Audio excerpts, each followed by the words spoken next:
C'est-à-dire que pour les Chinosaurus qui sont dans le salon, on verra tout à l'heure. Alors, on verra tout à l'heure. Attention, ça c'est une espèce pas très commune en captivité en France. Vous êtes que 7, tu m'as dit. Hein. Ouais, 7 en France, ça n'a à voir.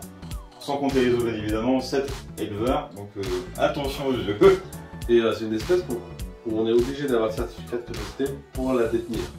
Donc déjà, il faut trouver quelqu'un... Tiens, d'ailleurs, pourquoi l'espèce C'est une espèce qui est menacée d'extinction. voilà. Aujourd'hui, il en reste très peu dans la nature. Il y en a plus en captivité que dans la nature. Donc du coup, la vente est interdite. C'est la convention de Washington qui l'interdit, donc la CITES, c'est avec un A. Donc interdit à la vente et à l'achat. Ok. C'est clair et net, personne n'a le droit d'en acheter, personne n'a le droit d'en vendre. Quand on est capacitaire, on a le droit d'en acheter. Mais il faut avoir tous les papiers CITES, comme quoi c'est bien né en captivité, pour pas que ce soit prélevé en nature. Ouais, prélevé, ok. Ok.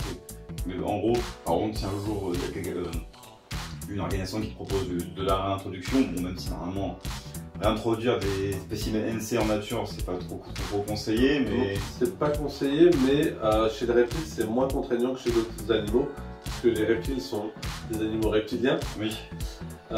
Bien qu'il y a certains reptiles, ce serait pas possible, comme certains varans, qui sont vraiment habitués à l'homme. Au final, un Chinosaurus, où vous le mettez dans la nature, il va se démerder. Au début, il va bugger parce que... Je suis où? C'est quoi ça? C'est une espèce un peu basse plafond, mais au final, ça pourrait être réintroduit.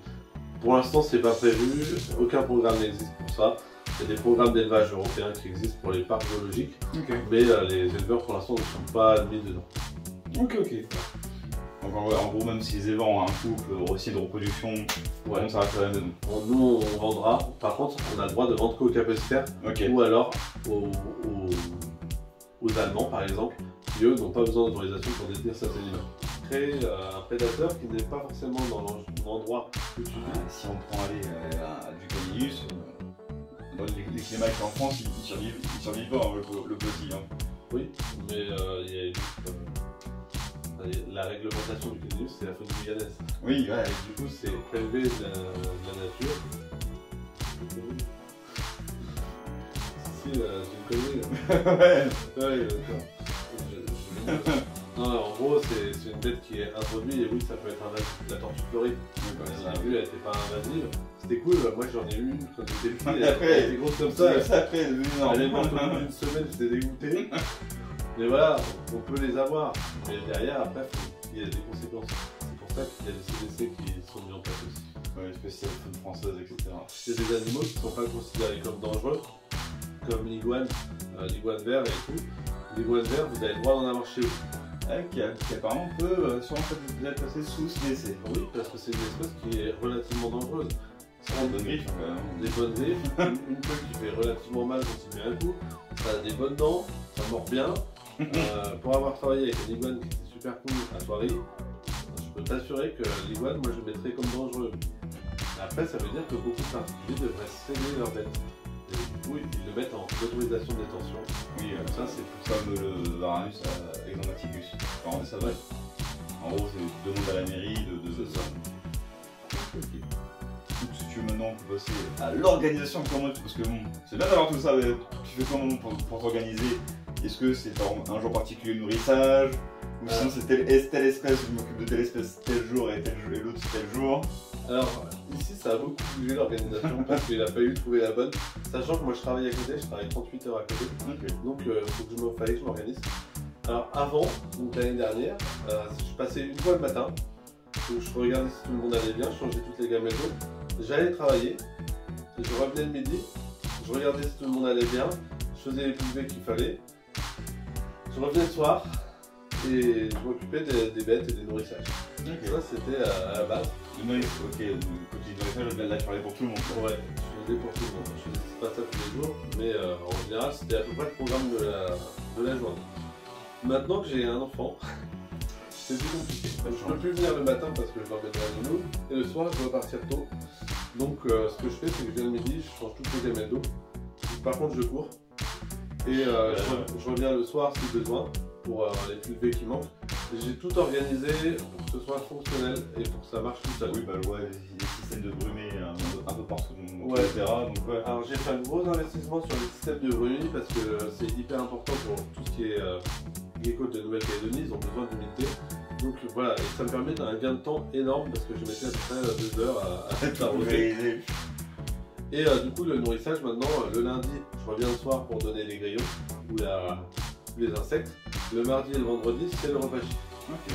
Ou autre marque, mais en général, on dit repas chic, c'est la plus parce que c'est la plus connue. Qu'on trouve plus, malheureusement. Ah bon? Non.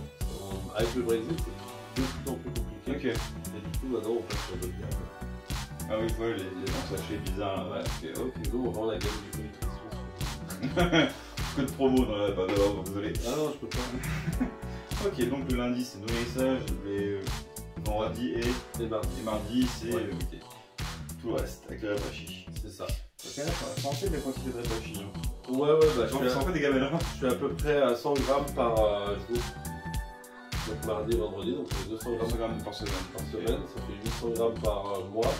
Donc ça fait à peu près 120 € tous les 2 mois.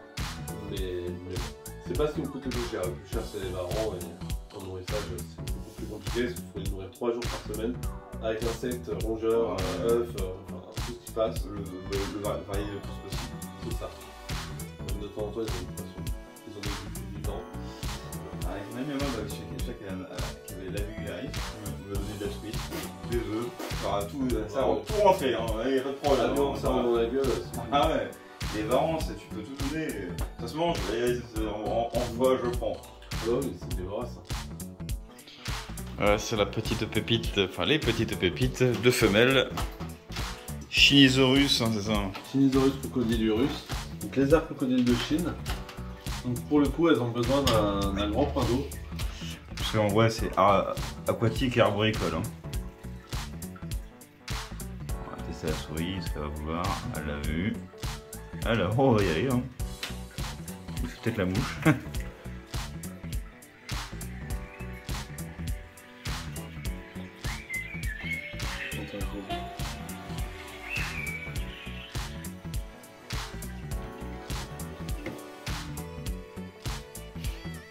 Alors, faut le temps que ça réfléchisse. Ah ouais, je sais ce que je vois. Hein.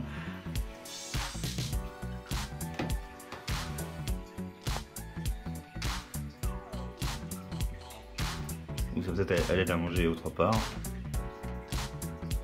Ou alors elle va la lâcher. Ça arrive aussi. Il est en train de se reposer. Ouais. Mais par contre, lui est très agressif avec les femelles.